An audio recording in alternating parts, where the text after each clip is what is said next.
Mesdames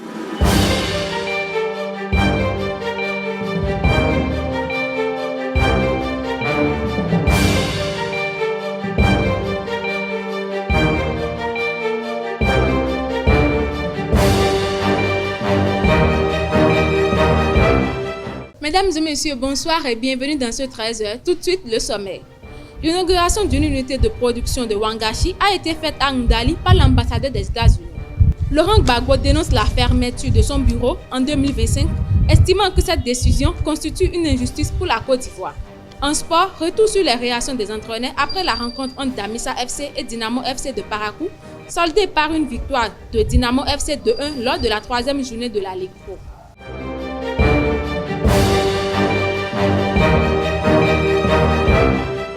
À nouveau, bonsoir chers internautes. Comme je l'annonçais tantôt dans le sommet, à Ndali ce mardi 15 octobre 2024, l'ambassadeur des États-Unis, Brian Choukan, a inauguré une nouvelle unité de production de Wangachi, un produit laitier traditionnel du Bénin. Cet événement s'inscrit dans le cadre du fonds de résilience de l'ambassadeur, destiné à renforcer l'économie locale et soutenir le développement durable. L'ambassadeur Choukan a mis en avant l'importance de telles initiatives pour l'entrepreneuriat local et la création d'emplois. Ce projet symbolise le partenariat solide entre les États-Unis et le Bénin.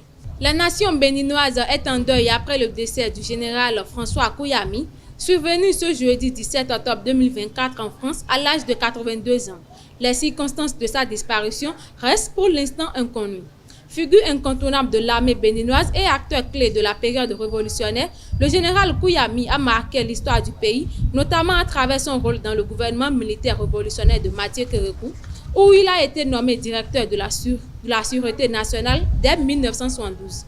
Il a également occupé des postes ministériels stratégiques avant d'être promu général de brigade en 1996.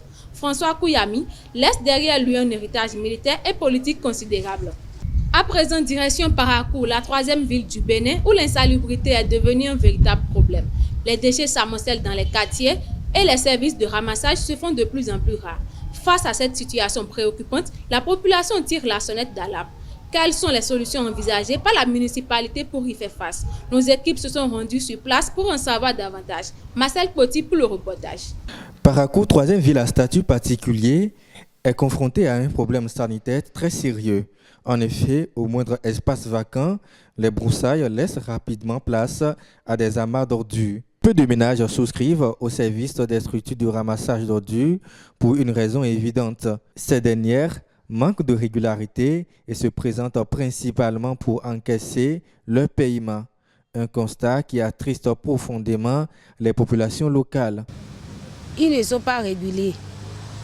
Ils viennent par moment et les ordures sont déposées alors qu'à chaque fin du mois, ils sont pressés pour venir récupérer l'argent. Donc, ce qui a fait que beaucoup se sont découragés.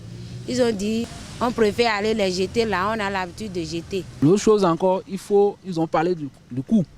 Il faut que la mairie revoie le coût ou bien pour s'abonner auprès de ces structures concernées.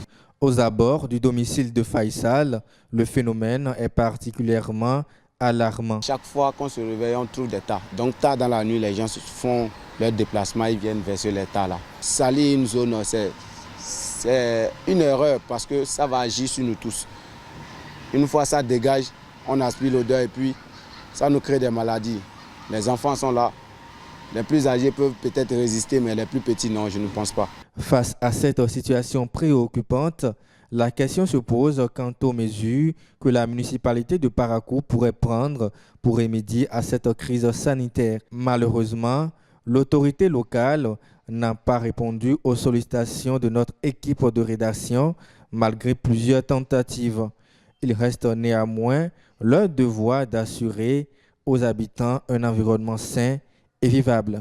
Les superstitions face à la société modèle et croyante au Bénin.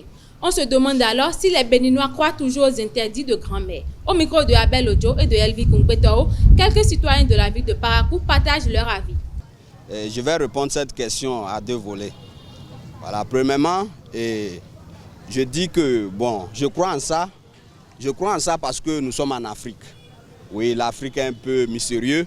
Oui, il y a assez de choses, c'est vraiment réalisable. Mais, je vais prendre déjà le second côté. mais on peut dire non dans certains cas. Dans le cas où quelqu'un, par exemple moi, je ne crains pas toutes ces choses parce que je crois en Jésus. D'accord? Moi, je suis chrétien, je ne crois pas en toutes ces choses-là. Je peux faire ce qui est refusé par la nature, ce qu'on dit, bon, de ne pas siffler par exemple la nuit. Je peux siffler et je m'en fiche. Bon, je peux dire oui, je crois en ça. Parce que je pense que ça, c'est des savoirs endogènes qu'il ne faut pas douter. Et ça, la croyance aussi varie de milieu de vie et du social de chaque personne.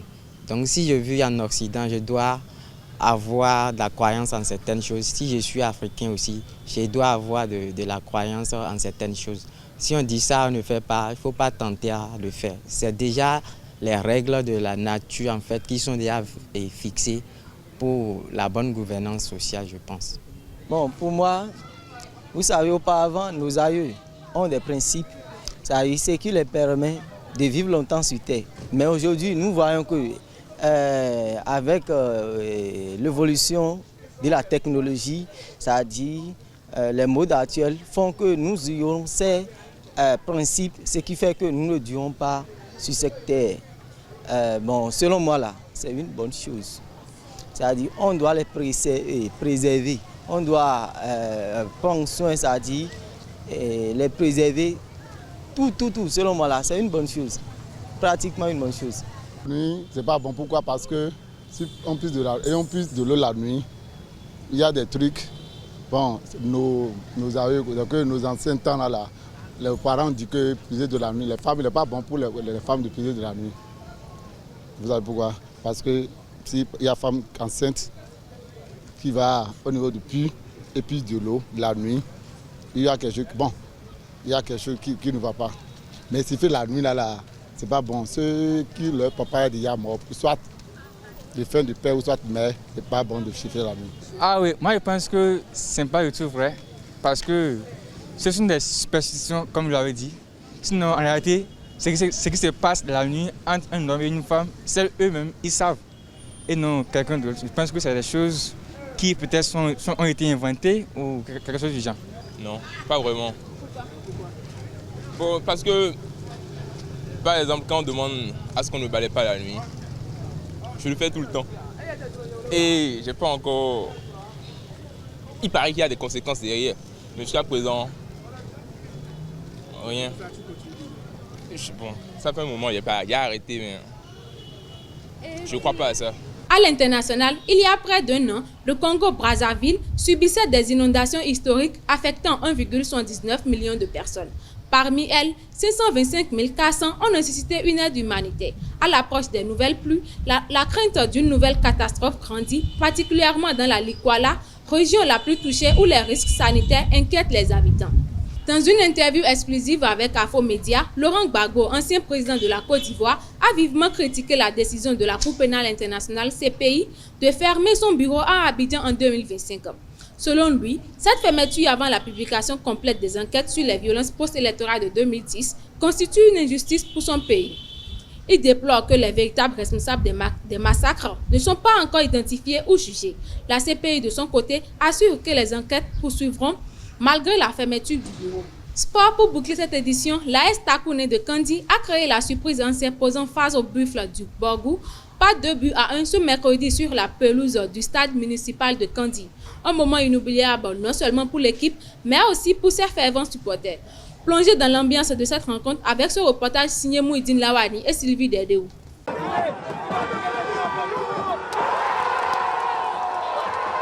2-1, c'est le score du match qui a opposé AS Takouné et les Buffles du Borgou au stade Sakaki Nangezere de Kandi. Pour le compte du 3e journée de la Ligue Pro 2024-2025, une prestation historique pour les hommes de Kandi. Vraiment, le match qu'on a joué ce soir, ça me fait un plaisir. Parce qu'aujourd'hui, la fête, c'est pour l'entraîneur. Comme il a été à Parakou, ils ont minimisé l'équipe, le coach. Il s'est revenu à Kandi et ils ont montré avec l'équipe qu'ils ont minimisé et il a gagné l'équipe. Donc c'est une manifestation de notre entraîneur.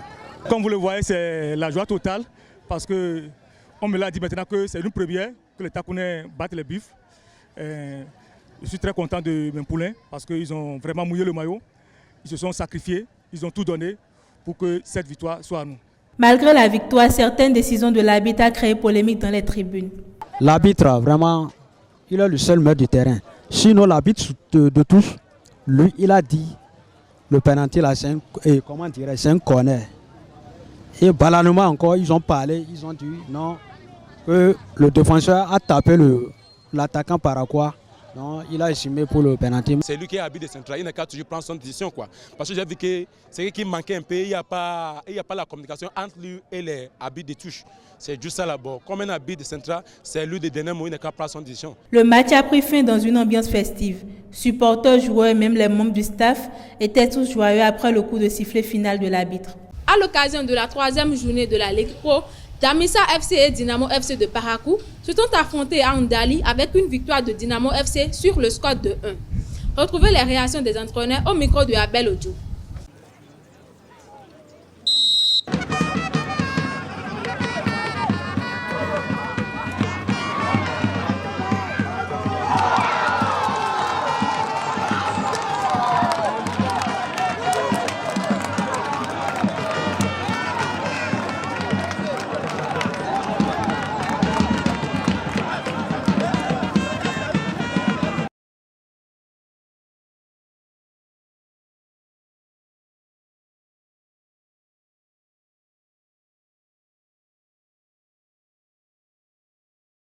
Une très grosse déception. Je crois que c'est ça le football et c'est ça qui fait la beauté du football. L'équipe adverse en a subi la saison dernière et à la causerie j'ai été clair avec les joueurs. Je pense qu'on a été victime du manque de concentration. On a relâché à des moments donnés. Je crois que ça nous a coûté les 2 buts et on doit apprendre de nos erreurs et déjà mettre ça dans les oubliettes, se concentrer sur le prochain match. Être focalisé pour pouvoir aller compliquer aussi des tâches à l'extérieur pour des équipes et puis essayer de compenser les points perdus à domicile.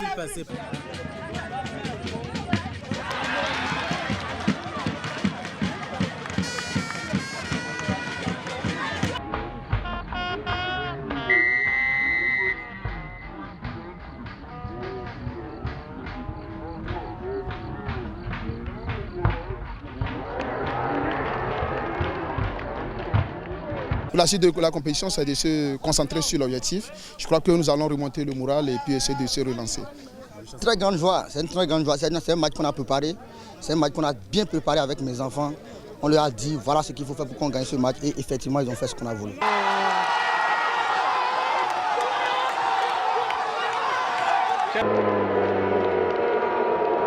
Je suis très content, j'ai uniquement que des Béninois 100% des fils du pays qui me font mon job et correctement.